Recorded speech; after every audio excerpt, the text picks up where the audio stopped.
नमस्कार, नमो नारायण। गीता दैनिक दैनिक के अंदर आज हम प्रवेश कर रहे हैं 253rd डे पर, और ये गीता का 11th चैप्टर अथवा 11वां अध्याय विश्व रूप दर्शन नाम है। कल हमने किया था 46वां श्लोक, आज करेंगे 47वां श्लोक, 47वां। ये भगवान वाच है, अब तक अर्जुन वाच थे। तो आइए भगवान वाच का। श्री भगवान वाच मया प्रसन्नेन तवार्जुनेदं रूपं परं दर्शितमात्मयोगात् तेजोमयं विश्वमनन्तमाद्यं यन्मे त्वदन्येन न दृष्टपूर्वम्।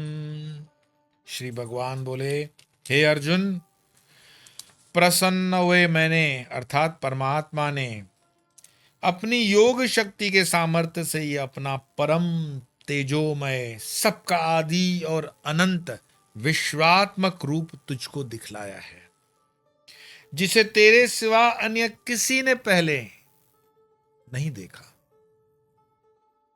क्यों क्यों पहले नहीं देखा? क्योंकि ऐसी आवश्यकता पड़ी नहीं होगी, और ऐसी मित्रता का भाव पहले भगवान से करने वाला सखा भी नहीं मिला होगा। कि अर्जुन और कृष्ण के संबंध जो हैं, या जो गहराई है उस रिश्ते में, उसका दूसरा पैरेलल कोई एग्जाम्पल नहीं मिलता है। और प्रत्येक अवतार की अपनी विशेषता होती है, कि अपनी लीला है, उसमें जो भी चीजें हैं, न भूतो न भविष्यति, वो वर्तमान में ही चलती हैं बस।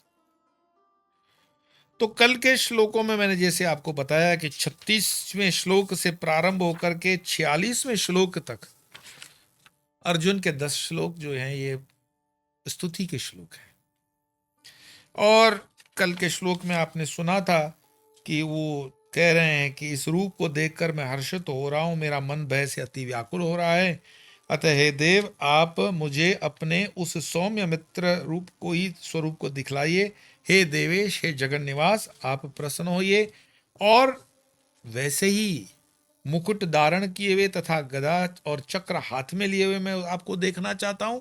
अतः हे विश्वरूप, हे सहस्त्रभाव, आप चतुर्भुज रूप से वसुदेव पुत्र श्री कृष्ण रूप से स्थित हुई। और आज कृष्ण उनको कह रहे हैं कि ठीक है, मैं प्रसन्न हूं,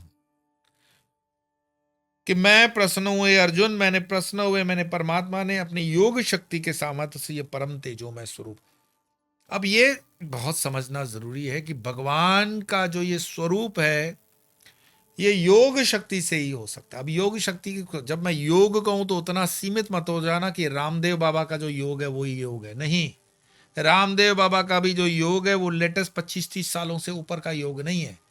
मूल में योग तो वो अष्टांग योग है, उस पर्टिकुलर योग का नाम अष्टांग योग है, और वो पातंजलि ऋषि के लाइनेज से आता है।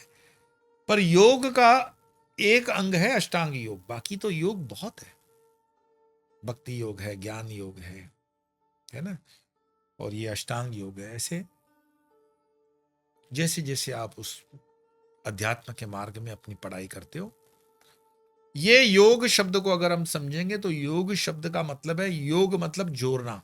जैसे संस्कृत के अंदर अगर पूछा जाए 2 और 3 का योग कितना होता है, तो 5। That means 2+3 = 5। ये जो जोड़ना है प्लस, दैट इज योग। क्या जोड़ना है? तो जोड़ना क्या है उसमें, ये आपको अध्यात्म के जगत में योग को समझना पड़ेगा कि जोड़ना जुड़ना भी हो सकता है। उस परम तत्व से जो जोड़ दे वो योग है, और जो उस परम तत्व से जुड़ने में अभी भी कोई रुकावट पैदा कर सकता है वो भोग है। और जो न जुड़ रहा है न जोड़ने दे रहा है, उल्टा टाइम खराब कर रहा है, वो रोग है। अब ये तय आपको करना है कि योग मार्ग पे चलना है, भोग मार्ग पे चलना है, कि रोग मार्ग पे चलना है। और रोग से मुझे याद आया कि अध्यात्म के अंदर जिस संयम की हम बात करते हैं उसमें भोजन एक विशेष पदार्थ अपने जीवन जीने के लिए है। आयुर्वेद के दृष्टि से भोजन औषधि माना गया है, कि ये देह जो है इसका स्वभाव रोग होगा, होना ही है।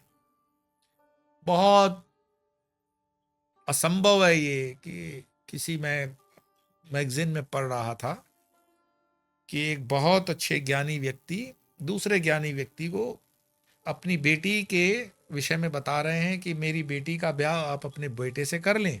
तो बोले अच्छा, क्या खास है, ऐसा क्या खास है कि मैं अपने बेटे का विवाह आपकी बेटी से कर दूं? तो उन्होंने कहा कि मैंने उससे इतना लाड़ प्यार से पाला है कि उसको कभी कोई रोग नहीं हुआ है। उसने कहा बहुत अच्छे। और बोले उसने अपने 18 साल के जीवन में कभी छींक तक नहीं दी है। अब ये छींक न देना ये कोई तंदुरुस्ती की निशानी नहीं है, छींक देना ये तंदुरुस्ती है। तो भोजन जिसको मैं कह रहा था आयुर्वेद के अंदर, कोई कहे कि मैं खाता ही रहता हूं, मैं ये खा सकता हूं, मैं वो क्यों खा रहे हो भाई? तुम खा क्यों रहे हो?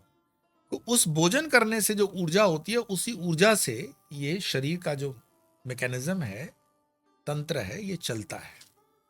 जैसे किसी बड़ी गाड़ी हो या छोटी गाड़ी हो, उसमें पेट्रोल डालने से वो गाड़ी चलती है, माइलेज देती है। ऐसे गरीब भी आदमी होगा, अमीर भी होगा, मिडिल क्लास भी होगा, गोरा होगा, काला होगा, ऐसा होगा, वैसा होगा, वो जो भी भोजन ग्रहण करता है, प्रत्येक एरिया का अपना अपना भोजन होता है। और हम तो जब ट्रैवल करते हैं तो उसमें अलग अलग प्रकार का भोजन ग्रहण करना होता है भिक्षा में। मान लो हम दक्षिण में जब चलते हैं तो रोटी खाने के लिए पहले तो बहुत तकलीफें होती थी, आजकल तो रोटी वोटी बहुत सहूलियत से मिल जाती है, पर उन दोनों गेहूं की रोटी दक्षिण भारत में आज भी मुश्किल से मिलती है। तो चावल से, इडली से, डोसे से अपना काम चला लेते हैं। जब हम राजस्थान में जाते हैं तो चूंकि हम जिस विस्तार से पढ़ते हैं वहाँ चावल और रोटी दोनों हम भोजन में लेते हैं, लेकिन राजस्थान की गहराइयों में जब हम चले जाते हैं तो फिर वहाँ पर चावल नहीं मिलता, तो रोटी से काम चला लेते हैं। जब हम चले जाते हैं और तिब्बत की तरफ चले जाते हैं तो और भोजन की विशेष अलग बातें हो जाती है। लेकिन इन शॉर्ट, भोजन औषधि है, इसका बहुत बड़ा महत्व नहीं है। हमारे गुरुदेव परम पूज्य भूतेशानंद जी महाराज कहते थे कि ये जिस मुंह से तुम भोजन करते हो, ये भोजन की एक इंद्रिय है, टोटल 5 इंद्रियां हैं, 5 इंद्रियां 5 प्रकार के भोजन करती हैं। मानो ये भोजन तुमने अगर वेजिटेरियन कर भी लिया तो भी 4 इंद्रियों का भोजन क्या है उस पर ध्यान रखो। प्रत्येक इंद्रिय कौन सी? श्रवण इंद्रिय है, देखने वाली इंद्रिय है, सूंघने वाली इंद्रिय है, खाने वाली इंद्रिय है और स्पर्श की इंद्रिय है, इसका ध्यान रखना है। तो आज भगवान स्वयं बोल रहे हैं कि मैं प्रसन्न हूं, ऐसा स्वरूप पहले किसी ने देखा नहीं अर्जुन, तुम बहुत रेयर इन द रेयरेस्ट हो। रेयर इन द रेयरेस्ट भी क्या, दूसरा किसी विश्वात्मक रूप तुझको दिखलाए, तेरे सिवा अन्य किसी ने पहले कभी नहीं देखा है।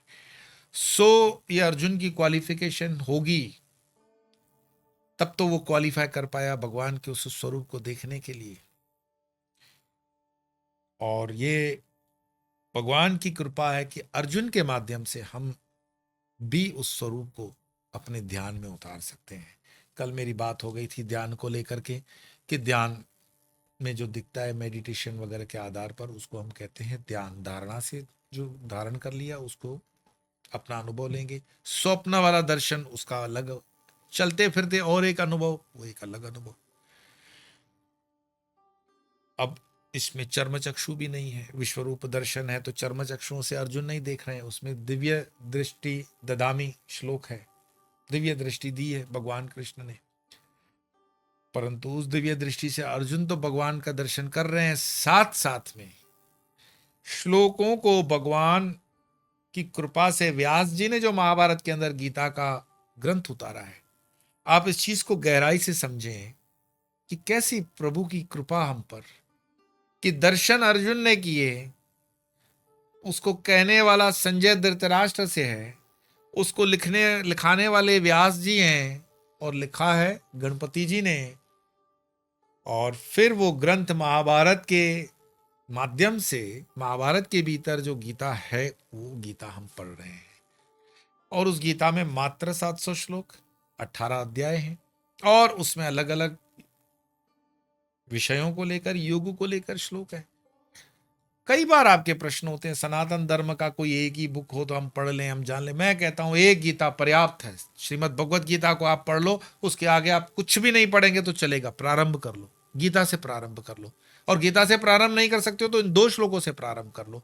2 श्लोक कोई बड़ी बात नहीं है, 10 मिनट रोज के देते हो और साथ में थोड़ा सा कष्ट कर लो। जिन 5-10 लोगों को जानते हो उनको थोड़ा आगे भेजो, ताकि एक ये सनातन की यात्रा भी आगे बढ़े। तो ये विश्वरूप दर्शन हमने किया अर्जुन के माध्यम से। अब आज प्रथम भगवान का भी श्लोक हमने श्री भगवान वाचक को भी सुना, कल फिर दूसरा होगा, तब कल की यात्रा कल करेंगे, लेकिन आज विराम देने के लिए इस श्लोक का पाठ करते हैं। मया प्रसन्नेन तवार्जुनेदं रूपं परं दर्शितम् आत्मयोगात् तेजोमयं विश्वमनन्त्यमाद्यं यन्मे त्वदन्येन दृष्टपूर्वम्। आज इतना ही, कल फिर मिलेंगे, तब तक के लिए